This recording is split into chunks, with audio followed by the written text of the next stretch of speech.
अस्सलाम वालेकुम। आज मैं बात करूँगा सोर्सेज ऑफ इंटरनेशनल लॉ के मुतालिक। बेसिकली जो इंटरनेशनल लॉ है वो मुख्तलिफ सोर्सेज से बनाया गया है। जो बैन अवी अदालत है वो अपनी स्टैट्यूट की आर्टिकल 38 का अक्सर बेशतर हवाला देती रहती हैं। इसमें अगर मैं बात करूँ classification of sources of international law के मुतालिक, तो लीगल जो है लीगल इसकी एंटिटी है जो वो बनती है एग्जैक्ट लॉ ऑफ नेचर, यानी कि अगर किसी स्टेट का कोई कानून से पहले से बना हुआ है और उसके साथ हम आंगन है बैन अदालत से, तो वो एक प्लस पॉइंट हो जाता है। फॉर्मल सोर्स ऑफ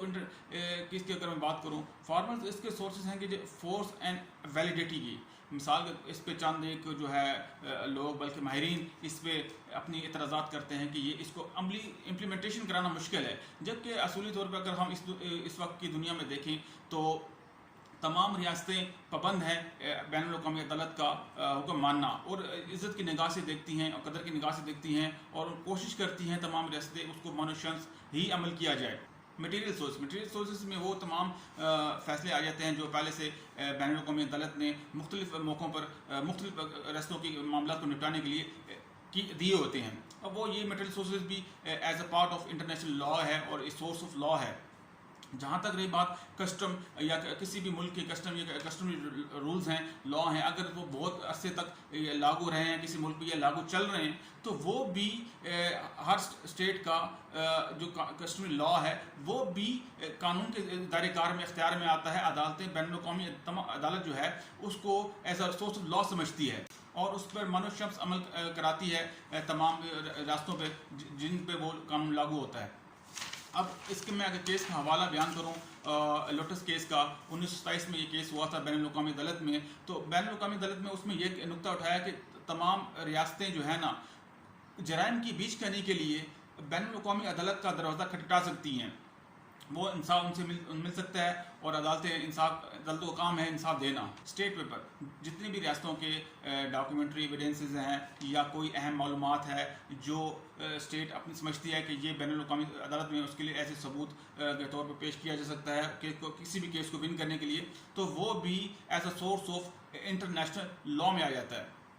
अब दूसरी तरफ अगर मैं बात करूँ ट्रीटीज़ की, क्या तमाम रियासतों के दरमियान या दो या बायलेटरल या मिल्टीलेटरल रियासतों के दरमियान पाए जाने वाले मुआहदात या तकमील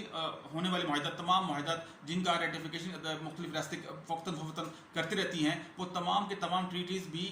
इंटरनेशनल लॉ में आ जाती हैं और बैन अवी अदालत उसको as a source of law देखती हैं। अगर यहाँ बात करूँ हबनामा केस 1900 में जो हुआ था, उसमें एक इंटरनेशनल कोर्ट ऑफ जस्टिस ने एक आर्जी तौर पर रूल पास किया था कि जब भी किसी ड्यूरिंग वॉर में अगर कोई किसी रास्ते में चोरी चकारी होती है, छोटे मोटे वारदात होती हैं, तो रियासत का फ़र्ज़ है कि उनको बाद में किसी भी लिहाज से उनको एग्जाम किया जा सकता है मुजरिमों को। ये डिपेंड करता है उसकी मुतल्लिका रियासत पे। अगर मैं बात करूँ चोरो फैक्ट्री केस के मुतालिक, तो उसमें एक रेस्ट सब जुडिस का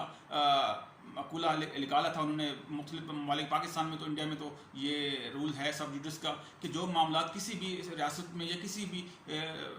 मुकदमात में किसी भी अदालत में किसी भी फोरम पर अगर वो पहले से मुकदमा डिसाइड हो चुका है या वो ज़ेर इल्तवा है, तो बैन अवी अदालत में वो मुकदमा नहीं लाया जा सकता किसी भी लिहाज से। एक केस, बाकी जितने भी मामलात हैं रास्ते जो मुख्तलिफ अपने मामलात में देखती रहती हैं, वो तमाम मामलात इंटरनेशनल ट्रीटी को मद्देनजर रखते हुए मामला तय आते हैं। अगर दो या दो से ज़्यादा रियासतों ने आपस में कोई मुआहदा किया है कि मुजरिमों को पकड़ने के लिए, वो एक इंटरनेशनल लॉ है और ट्रीटी है और तमाम जितनी रियासतें उसके अंदर इन्वॉल्व हैं उन रियासतों पर पाबंदी है कि वो अब उस ट्रीटी का उस मुआहदे का अदब एहतराम करें, ताकि मज़ीद